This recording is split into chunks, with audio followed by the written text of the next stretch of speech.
Bueno, buenos días de nuevo con Oscar Genaro Borges. Les decía entonces que vamos a tratar el tema de responsabilidad penal, pero la recomendación es, para entender la responsabilidad penal, es bueno haber visto el video de responsabilidad civil, ¿cierto? Porque de lo contrario nos vamos a salir del contexto. Entonces, la responsabilidad penal, como quien dice, vamos a hacer mención conforme a la ley 599 del 2000. Específicamente nos vamos a concentrar en el artículo 25, 109 y 120, ¿cierto? De la responsabilidad penal.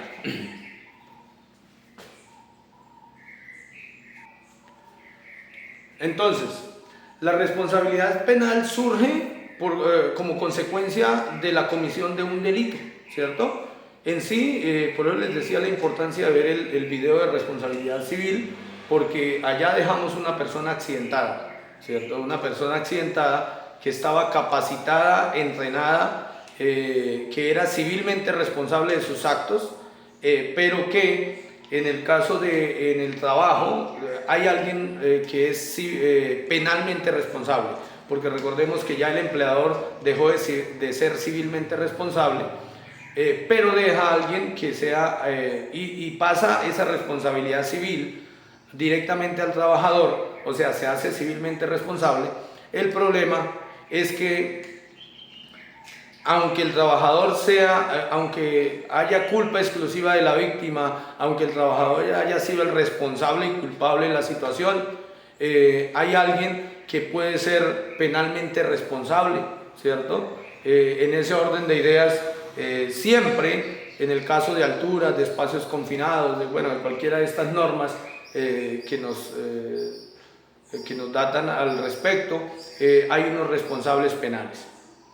En el caso de alturas, como el video de responsabilidad civil, entonces decimos que el trabajador estaba capacitado y entrenado y muy probablemente no se ancló de su punto de anclaje, tenía la eslinga, tenía el arnés, tenía todo, pero no se quiso anclar de un punto de anclaje y debido a eso tuvo una caída de alturas. En ese momento, aunque el trabajador es civilmente responsable, el penalmente responsable pasa a ser la persona que se le había encomendado la fuente de riesgo, ¿cierto? La fuente de riesgo de trabajo en altura no se le había encomendado al trabajador. A él se le había indicado que había un peligro inherente y que para ello debía él mismo asegurarse, y para eso se le dio la capacitación y el entrenamiento y los equipos necesarios y adecuados.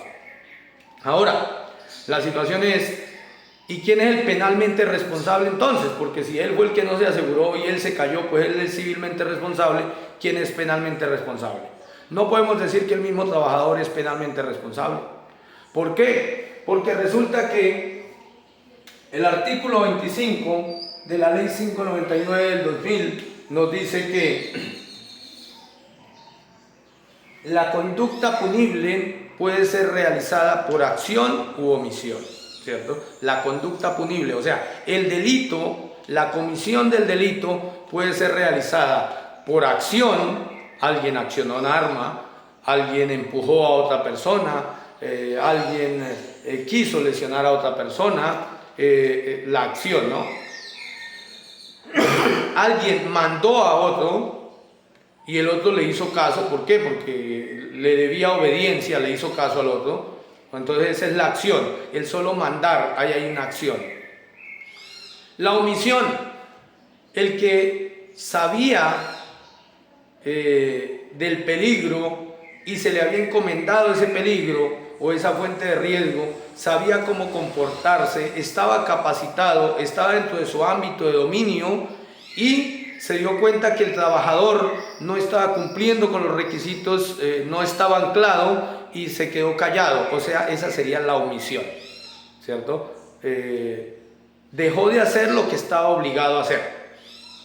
El coordinador de alturas, que sabiendo que le tocaba exigirle al trabajador que se anclara del punto de anclaje, estar pendiente del permiso de trabajo, del punto de anclaje, de que el trabajador tuviera la eslinga, tuviera el arnés, tuviera un plan de rescate, que no sobrepasara la distancia de caída libre, que la distancia de tensión fuera inferior al requerimiento de claridad. Ese coordinador de alturas al cual se le había encomendado la determinada fuente de riesgo, al cual se le había encomendado la vida y la integridad de todos los trabajadores que trabajaban en alturas, y que hizo caso omiso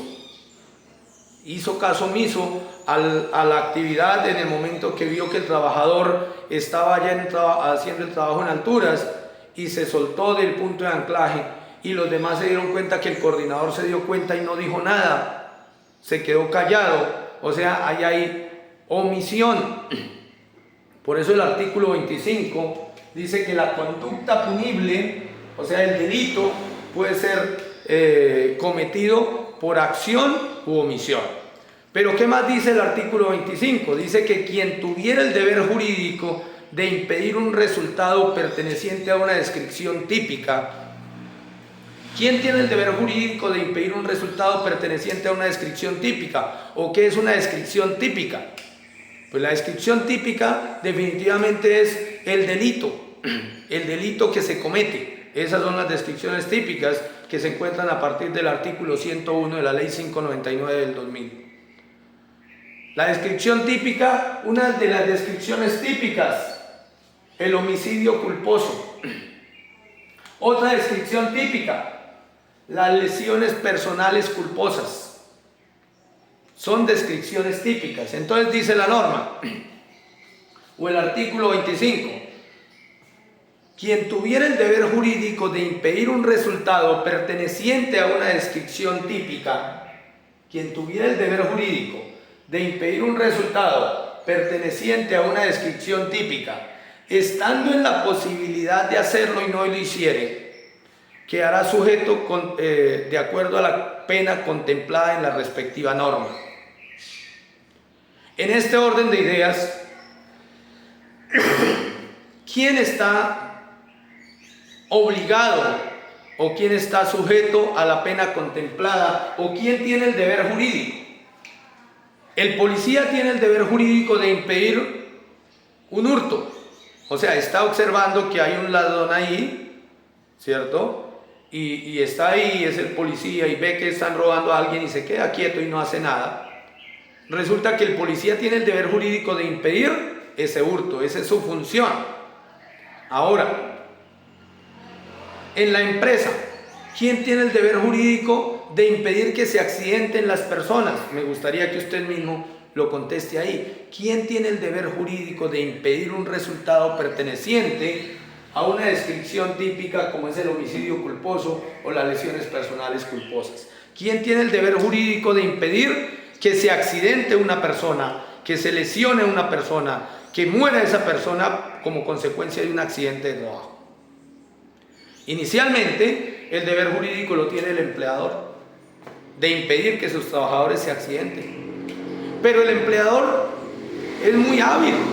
El empleador es tan hábil que dice, yo voy a conseguir a alguien que maneje el tema de la seguridad,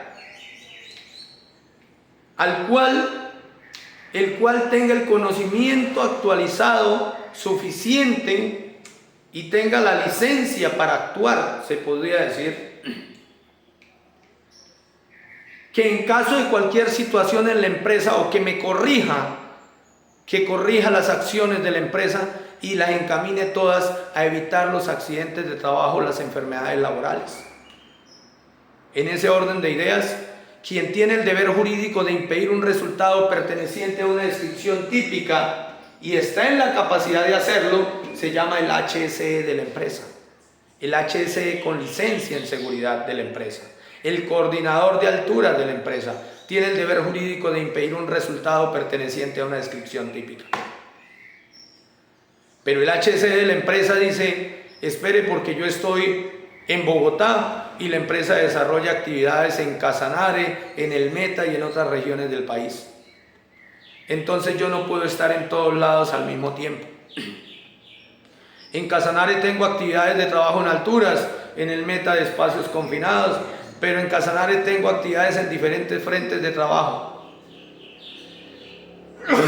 Entonces dice ese administrador del sistema que es un profesional o especialista con licencia en seguridad, concurso de coordinador de alturas y concurso de administrador del programa de espacios confinados. Dice, tengo que tener personal competente en cada uno de los frentes de trabajo para que cuiden a los trabajadores de los diferentes peligros de alto riesgo que se encuentran en cada uno de estos lugares.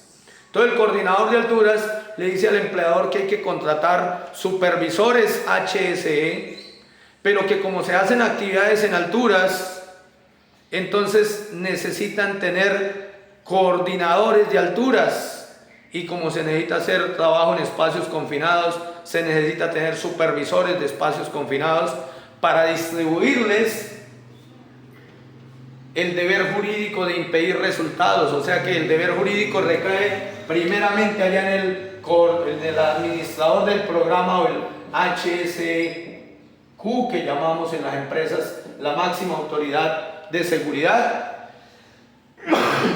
que este sería quien tiene el deber jurídico de impedir un resultado perteneciente a una descripción típica, pero que este HSE, coordinador administrador allá en la parte superior, llega y dice, hay diferentes lugares donde se desarrollan actividades de trabajo en alturas o espacios confinados, y ese HSE entonces le dice al empleador, necesito tener un coordinador de trabajo en alturas en tal lugar, pero resulta que allí en otro lugar también se necesita coordinador de trabajo en alturas, y allá en el otro frente de trabajo también necesito coordinador de trabajo en alturas, porque vamos a hacer actividades de alturas. Entonces, tiene el deber jurídico de impedir un resultado perteneciente a una descripción típica. Está en la capacidad de hacerlo porque resulta que él estudió fue seguridad, o ella estudió fue seguridad, la persona que está aquí estudió fue seguridad. Y como esa persona estudió seguridad, dice, yo debo asegurar cada uno de los frentes de trabajo, o sea que necesito coordinadores de trabajo en alturas en cada uno de estos frentes de trabajo. Pero el coordinador de alturas dice, a mí no me van a echar la responsabilidad penal completa solo a mí. Señor, le dice al coordinador HSE, yo necesito personal entrenado en rescate. Yo necesito ayudante de seguridad. Yo necesito trabajadores autorizados. Yo necesito armadores de andamios.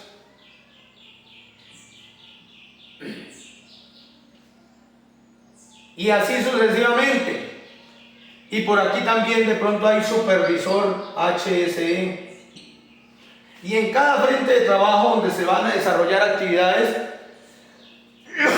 pues hay un número de personas que tienen la obligación, el deber y la obligación de cuidar a otras personas. Por ejemplo, quien tiene el deber jurídico de impedir un resultado del coordinador de trabajo, del coordinador o administrador del programa, pero el administrador del programa hace contratar a supervisores HSE, y el supervisor HSE pide que se tenga coordinador de alturas, y el coordinador de alturas pide que se tenga personal entrenado en rescate, y que si se ausenta de allá, que haya ayudante de seguridad, y que si se va a armar andamios, que haya armadores de andamios.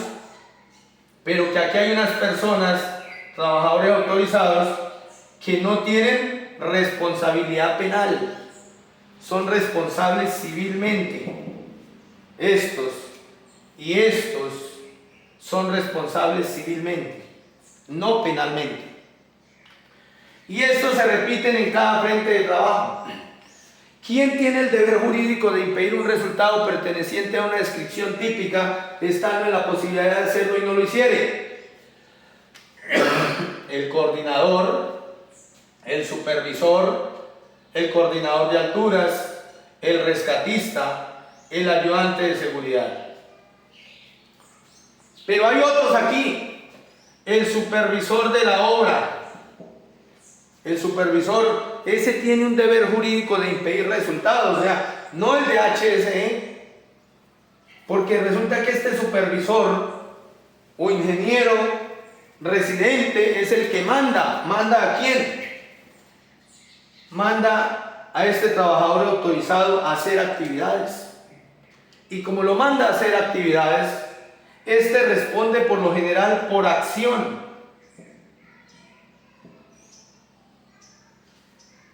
Este que no es de HSE pero manda, responde por acción porque él mandó. Recordemos que el artículo 25 dice: quien tuviera el deber jurídico de impedir un resultado perteneciente a una inscripción típica, estando en la posibilidad de hacerlo y no lo hiciere, este es el que manda aquí en la obra. Pero todos estos son los que aseguran las personas de la obra. Y la conducta punible puede ser realizada por acción u omisión. ¿Quiénes pueden omitir? Este coordinador, este supervisor, este coordinador de alturas, este rescatista, este ayudante de seguridad. Son los que omiten. Por ejemplo, por omisión, coordinador HC no tenía coordinador de trabajo en altura en el frente de trabajo y debido a eso pusieron a unas personas a hacer trabajo en alturas, pero sin quien diera el visto bueno de los procedimientos. O el coordinador de alturas que estaba en el frente de trabajo, que no tenía personal entrenado en rescate, omitió. Por no pelear con el supervisor o con el residente, entonces, dejémoslo hacer así, el supervisor o el residente mandó, o sea, acción. Y el coordinador de alturas, para no ponerse a pararle la obra, dejémoslo que haga así mientras tanto, yo creo que no pasa nada. Esa es la omisión, omitió el procedimiento. El rescatista, la persona entrenada en rescate, que estaba ya en el lugar de los hechos y le hicieron firmar como rescatista y resulta que el señor no tenía equipos de rescate y aceptó que iba a ser el rescatista en caso de cualquier situación, pero sin equipo de rescate, omitió tener los equipos de rescate. ¿Para qué se compromete como rescatista si no tiene el equipo de rescate? El ayudante de seguridad que salió el coordinador a hacer una vuelta y lo tenían establecido en el permiso de trabajo que el señor Pepito era el ayudante de seguridad y se fue el coordinador de alturas y hasta el mismo ayudante de seguridad en complicidad con los demás trabajadores se pusieron a trabajar sin los equipos de alturas, sin anclarse o cosas así por el estilo. Estas personas que se les ha encomendado una fuente de riesgo dentro de su propio ámbito de dominio, el coordinador de alturas tuvo que haber hecho un curso de coordinador de alturas de 80 horas para saber cuál es su función y su responsabilidad frente a todos los demás trabajadores. Recordemos que el coordinador de alturas es la máxima autoridad de alturas allá en el frente de trabajo, pero también es la autoridad de los sistemas de acceso para trabajo en alturas, o sea que el coordinador de alturas, que debe estar certificado por el fabricante del andamio para dar el visto bueno del armado del andamio, y dio un visto bueno a un armado de un andamio, no al armador, sino al armado del andamio que estaba mal armado, a un andamio que estaba mal armado, por acción y omisión. Dijo que sí, pero omitió bien el procedimiento de seguridad y realmente no estaba bien armado el andamio. Debido a eso se cayó el trabajador de alturas y está lesionado. Pues ¿quién responde? El coordinador de alturas que dio el visto bueno al armado de andamio, no al armador, sino al armado del andamio. Y no se dio cuenta que él no podía dar el visto bueno porque no estaba certificado por el fabricante del andamio. El rescatista que subió a bajar a alguien y le dijeron que tocaba bajarlo lo más pronto posible y entonces cortó la eslinga para que cayera rápido, por acción. ¿Para qué se mete a hacer algo que no sabe? El supervisor HSE que vio que estaban incumpliendo con los procedimientos de seguridad y se quedó callado, la omisión. Dice el artículo 25 de la ley 599 del 2000, cuando se asuma voluntariamente la protección real o de una fuente de riesgo dentro de su propio ámbito de dominio. Ese es garante de la seguridad del trabajador. Cuando se asuma voluntariamente la protección en concreto de una fuente de riesgo o de una persona dentro de su propio ámbito de dominio. El que dijo que yo quiero ser coordinador, yo quiero ser supervisor, yo quiero ser el HSE, tengo licencia, tengo experiencia, pero no sabía que tenía que estar pendiente y evitar que cualquier persona se le accidentara. Ese trabajador que tenemos, que traemos de la responsabilidad civil, que se cayó de alturas, cuando el empleador no tiene coordinador HSE con licencia, el empleador directamente es el penalmente responsable porque no contrata personal calificado. Calificado no dentro de la ley 400 del 97, sino calificado en que tenga la competencia, la idoneidad, la experiencia. Por eso, cuando hablamos del Código Penal, cuando hablamos del artículo 25, cuando hablamos del artículo 109 y 120, nos estamos refiriendo específicamente a que son responsables penalmente por omisión todas las personas que hacen seguridad en la empresa, desde aquí en la parte superior hasta los niveles medios y más bajos, pero que tengan personal a cargo. Son responsables penalmente por acción u omisión. Es responsable el supervisor HSE penalmente por homicidio culposo o lesiones personales culposas, por no aplicar los procedimientos de seguridad o hacerlos aplicar. Es responsable el coordinador de trabajo en alturas penalmente por acción u omisión, por homicidio culposo o lesiones personales culposas, por no aplicar los procedimientos de trabajo en alturas, por no exigir el cumplimiento de la totalidad de las obligaciones del artículo 61 y 62 de la resolución 4272 del 2021. Es responsable el coordinador de alturas por acción u omisión, por homicidio culposo o lesiones personales culposas, porque no tenía personal entrenado en rescate y hubo un accidente y la persona se murió o quedó lesionada a falta de haberlo rescatado rápidamente, porque no tenía plan de rescate y no había rescatista en el lugar. ¿Quién debió verificar que eso se cumpliera? El coordinador de alturas. Es responsable penalmente por acción u omisión el rescatista o la persona entrenada en rescate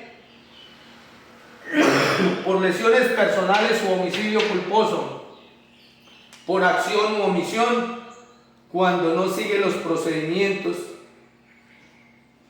de trabajo seguro, por cuando no sigue los procedimientos de atención prehospitalaria, cuando no rescata a la persona por no haber tenido los equipos necesarios y adecuados y haber dejado de realizar la actividad, por un mal procedimiento en el camillaje y dejó lesionada a la persona el resto de su vida, por lesiones personales, por daño a la persona en sí, a la integridad personal, a la vida y la integridad de la persona.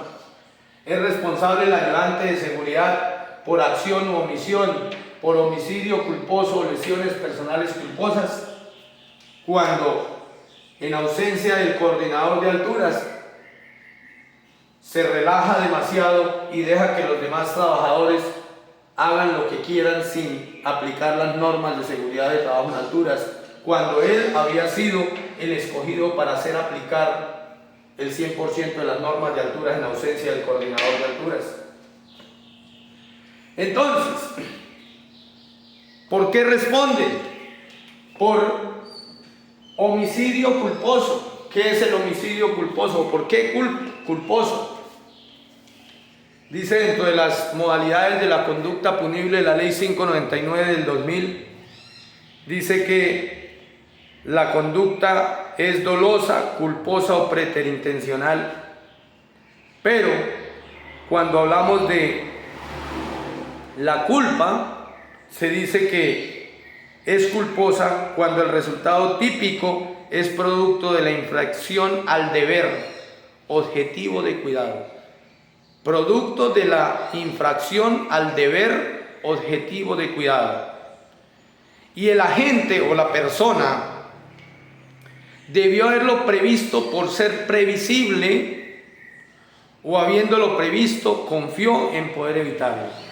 ¿Qué quiere decir eso del artículo 23 de la culpa? No es por dolo ni preterintención, es por culpa,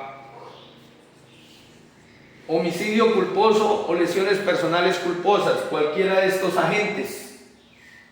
Dice que por ser previsible o dice que faltó al deber objetivo de cuidado. El agente o el resultado de la conducta típica es producto de la infracción al deber objetivo de cuidado. ¿Quién tiene el deber objetivo de cuidado? ¿Quién infringe el deber objetivo de cuidado? Aquellas personas que tenemos a cargo personas. El padre de familia tiene un deber objetivo de cuidado frente al hijo, ¿cierto? El agente debió haberlo previsto por ser previsible, la persona se soltó del punto de anclaje. Venga, hermano, ánclese. Pues se sabía que si se llegaba a caer, ¿cuál iba a ser la consecuencia? O sea, el agente debió haberlo previsto por ser previsible, o habiéndolo visto, confió en poder evitarlo. Ahí es cuando hablamos de la omisión. Yo creo que no va a pasar nada. El que se pase el semáforo en rojo, no, pero veo que no viene nadie, me voy a pasar el semáforo, porque yo creo que no pase nada. O sea, lo deja al azar. Cuando el resultado se deja al azar, pero usted sabe lo que puede llegar a suceder y lo deja al azar, eso es dolo. Perdón, eso es culpa, porque usted no quiere lesionar, simplemente le deja al azar el resultado. Pero además estaba capacitado para ello. Por ende, toda persona que tenga una fuente de riesgo como las alturas o los espacios confinados, o un vehículo, o un arma, tiene que tener en cuenta que si está capacitado para ello, si está entrenado para ello, si tiene personal a cargo además, es responsable penalmente por lo que le pase a esas personas, por acción u omisión, por lesiones personales a título de culpa y por homicidio a título de culpa. O sea, que no se les haga raro que un HC sea investigado penalmente por homicidio culposo o lesiones personales culposas. No se les haga raro que un coordinador de alturas sea investigado penalmente por homicidio culposo o lesiones personales culposas. No se le haga raro que un rescatista sea investigado penalmente por homicidio culposo o lesiones personales culposas. No se le haga raro que un ayudante de seguridad, que los miembros del COPAS, que los supervisores HSE, que los interventores de seguridad sean investigados penalmente por homicidio culposo o lesiones personales culposas en caso de que haya un accidente de trabajo en la empresa. Entonces, señores, ahí les dejo lo que tiene que ver con responsabilidad penal. ¿Cómo se paga la responsabilidad penal?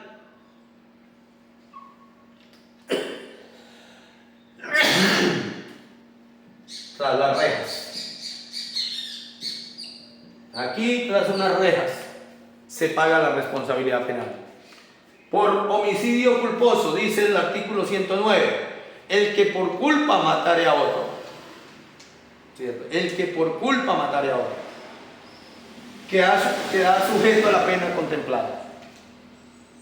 El que por culpa lesione a otro. ¿Cierto? Cuando es por culpa. ¿Y cuándo es por culpa? Cuando usted debió haberlo evitado, hermano, porque usted tenía ese personal a su cargo. Usted era el HCI y usted debió haberlo previsto porque era previsible y no debió dejarle eso al azar. Usted era el coordinador de alturas, ¿por qué le cayó esa persona? No, pues cada rato se soltaba y a mí me da como vaina de pronto decirle algo. No, ¿y por qué no le dijo, por qué no lo bajó más bien de allá?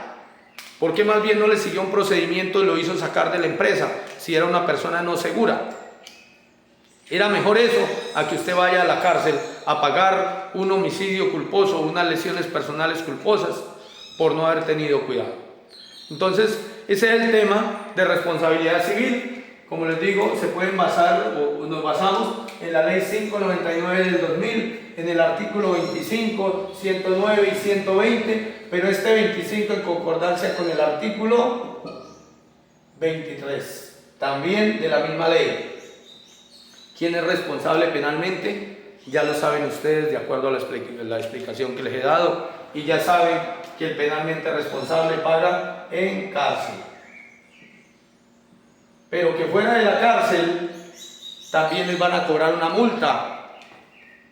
Una vez que es declarado culpable penalmente, también se puede solicitar una indemnización en ese orden de ideas. Para que tengamos en cuenta, señores, esa era una breve capacitación de responsabilidad penal para todas aquellas personas que tienen personal a cargo, se les ha encomendado una fuente de riesgo. Lean el artículo 25 completo, no solamente una parte, todo el artículo 25. Lean el artículo 109 y 120, los artículos anteriores al 120, los diferentes tipos de formas de lesiones personales. Lean el artículo 23 también. Documéntense muy bien y tengan en cuenta que cada vez que hay una responsabilidad civil, la antecede por lo general una responsabilidad penal. Muchas gracias.